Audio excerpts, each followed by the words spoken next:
Hi hello welcome to ಜಾಗಲ್ ಸವಿರುಚಿ Bhagya's kitchen. ಇವತ್ತಿನ ವಿಡಿಯೋದಲ್ಲಿ ನಾನು ಸೆಟ್ ದೋಸೆನ ತೊಗೊಂಡು ಬಂದಿದ್ದೀನಿ. ಹೋಟೆಲಲ್ಲಿ ಸಿಗೋ ಥರನೇ ಟೇಸ್ಟಿಯಾಗಿ ಹಾಗೆ ಸ್ಪಾಂಜಿಯಾಗಿ ಮನೆಯಲ್ಲೇ ಯಾವ ಥರ ಮಾಡೋದು ಅಂತ ಇವತ್ತಿನ ವಿಡಿಯೋದಲ್ಲಿ ನಾವು ನೋಡ್ತಾ ಹೋಗೋಣ. ಅದಕ್ಕೆ ಮುಂಚೆ ಇನ್ನೂ ಯಾರೆಲ್ಲ ನಮ್ಮ ಚಾನಲ್ ಸಬ್ಸ್ಕ್ರೈಬ್ ಮಾಡ್ಕೊಂಡಿಲ್ಲ ಪ್ಲೀಸ್ ಸಬ್ಸ್ಕ್ರೈಬ್ ಮಾಡ್ಕೊಳ್ಳಿ. ಈಗ ವಿಡಿಯೋ ಸ್ಟಾರ್ಟ್ ಮಾಡೋಣ. ನಾನು ಇದಕ್ಕೆ 2 ಕಪ್ಪಷ್ಟು ರೇಷನ್ ಅಕ್ಕಿನ ತೊಗೊಂಡಿದ್ದೀನಿ. 2 ಕಪ್ ಅಕ್ಕಿಗೆ 1 ಸ್ಪೂನಷ್ಟು ಮೆಂತ್ಯ ಕಾಳನ್ನ ಹಾಕೊಳ್ತಾ ಇದ್ದೀನಿ. ಇದನ್ನು ಮೊದಲಿಗೆ ಚೆನ್ನಾಗಿ ತೊಳ್ಕೊಂಡು ನೆನೆಯೋದಕ್ಕೆ ಇಡೋಣ. ಹಾಗೆ ಅದ್ರ ಜೊತೆಗೆ 3/4 ಕಪ್ಪಷ್ಟು ಉದ್ದಿನ ಬೇಳೆನ ತೊಗೊಂಡಿದ್ದೀನಿ.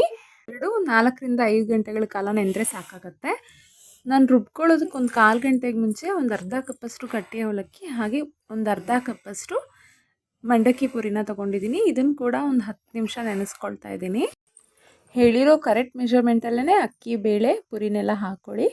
ಮೊದಲಿಗೆ ನಾನು ಅಕ್ಕಿನ ಮಾತ್ರ ರುಬ್ಕೊಳ್ತಾ ಇದ್ದೀನಿ, ಒಂದು ಅರ್ಧ ಕಪ್ಪಷ್ಟು ನೀರು ಹಾಕ್ಕೊಂಡು. ಈಗ ಉದ್ದಿನಬೇಳೆ ಹಾಗೆ ಪುರಿ ಮತ್ತು ಅವಲಕ್ಕಿ ನೆನೆಸಿದ್ವಲ್ಲ ಇದಿಷ್ಟನ್ನು ಹಾಕ್ಕೊಂಡು ಗಟ್ಟಿಯಾಗಿ ರುಬ್ಕೊಂಡು ಬಂದಿದ್ದೀನಿ. ಈಗ ಇದಕ್ಕೆ ಸ್ವಲ್ಪ ಜಾರ್ ತುಳಿದಿದ್ದ ನೀರು ಕೂಡ ಸೇರಿಸ್ಕೊಳ್ತಾ ಇದ್ದೀನಿ.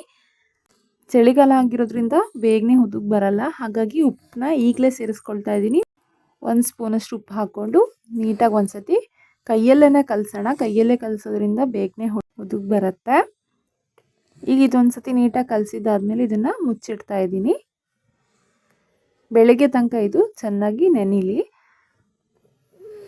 ಈಗ ಇದಕ್ಕೆ 1 ಸ್ಪೂನಷ್ಟು ಸಕ್ಕರೆ ಹಾಕ್ಕೊಂಡು ನೀಟಾಗಿ ಕೂಡಿಸ್ಕೊಳ್ಳೋಣ. ಕನ್ಸಿಸ್ಟೆನ್ಸಿ ನೋಡ್ಕೊಳ್ಳಿ. ಕರೆಕ್ಟಾಗಿ ಒಂದು ಅರ್ಧ ಕಪ್ಪಷ್ಟು ನೀರು ಹಾಕ್ಕೊಂಡಿದ್ದೀನಿ. ಕನ್ಸಿಸ್ಟೆನ್ಸಿ ನೋಡ್ಕೊಳ್ಳಿ, ಇದೇ ಹದನೇ ಇರಬೇಕು. ಇದೇ ಕನ್ಸಿಸ್ಟೆನ್ಸಿಲಿದ್ದರೆ ಸೆಟ್ ದೋಸೆ ಪರ್ಫೆಕ್ಟಾಗಿ ಬರುತ್ತೆ. ನಾನು ಇವಾಗ 1 ಸೌಟಷ್ಟು ಹಾಕಿಬಿಟ್ಟು ಹಾಗೆ ಬಿಡ್ತಾ ಇದ್ದೀನಿ.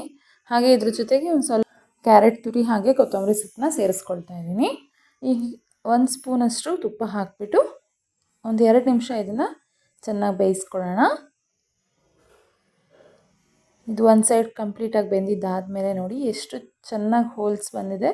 ಪರ್ಫೆಕ್ಟಾಗಿ ನಿಮಗೆ ಹೋಟೆಲಲ್ಲಿ ಯಾವ ಥರ ಸಿಗುತ್ತೋ ಅದೇ ಥರನೇ ಇರುತ್ತೆ. ಅದೇ ಟೇಸ್ಟಲ್ಲೇ ನಿಮಗೆ ಸೆಟ್ ದೋಸೆ ರೆಡಿಯಾಗಿದೆ. ನಾನು ಇದಕ್ಕೆ ಯಾವುದೇ ರೀತಿ ಸೋಡಾ ಆ್ಯಡ್ ಮಾಡಿಲ್ಲ. ಹಾಗೆಯೇ ನೋಡಿ ಎಷ್ಟು ಪರ್ಫೆಕ್ಟಾಗಿ ಬಂದಿದೆ ಸೆಟ್ ದೋಸೆ. ಎಲ್ರಿಗೂ ವಿಡಿಯೋ ಇಷ್ಟ ಆಗಿದರೆ ಪ್ಲೀಸ್ ಲೈಕ್ ಮಾಡಿ. ಹಾಗೆ ಇನ್ನೂ ಯಾರ್ಯಾರು ನಮ್ಮ ಚಾನಲ್ ಸಬ್ಸ್ಕ್ರೈಬ್ ಮಾಡ್ಕೊಂಡಿಲ್ಲ ಸಬ್ಸ್ಕ್ರೈಬ್ ಮಾಡ್ಕೊಳ್ಳಿ. ಎಲ್ಲರೂ ಒಂದು ಸತಿ ಖಂಡಿತ ಟ್ರೈ ಮಾಡಿ. ನಾನು ಇದನ್ನು ಸಾಗು ಜೊತೆಗೆ ಸರ್ವ್ ಮಾಡ್ತಾಯಿದ್ದೀನಿ. ಸಾಗು ರೆಸಿಪಿ ಕೂಡ ಅಪ್ಲೋಡ್ ಮಾಡಿದೆ. ಇನ್ನೂ ಯಾರು ನೋಡಿಲ್ಲ ಡಿಸ್ಕ್ರಿಪ್ಷನಲ್ಲಿ ಚೆಕ್ ಮಾಡಿ, ಅದ್ರದ್ದು ಲಿಂಕ್ ಹಾಕಿರ್ತೀನಿ. ನೋಡಿದ್ರಲ್ಲ ಹೋಟೆಲ್ ಟೇಸ್ಟಲ್ಲಿ ಹಾಗೆ ಎಷ್ಟು ಸ್ಪಾಂಜಿಯಾಗಿ ಸೆಟ್ ದೋಸೆನ ಯಾವ ಥರ ಮಾಡೋದು ಅಂತ ನೋಡ್ಕೊಂಡು ಬಂದ್ವಿ. ಎಲ್ಲರೂ ಒಂದು ಸತಿ ಖಂಡಿತ ಟ್ರೈ ಮಾಡಿ.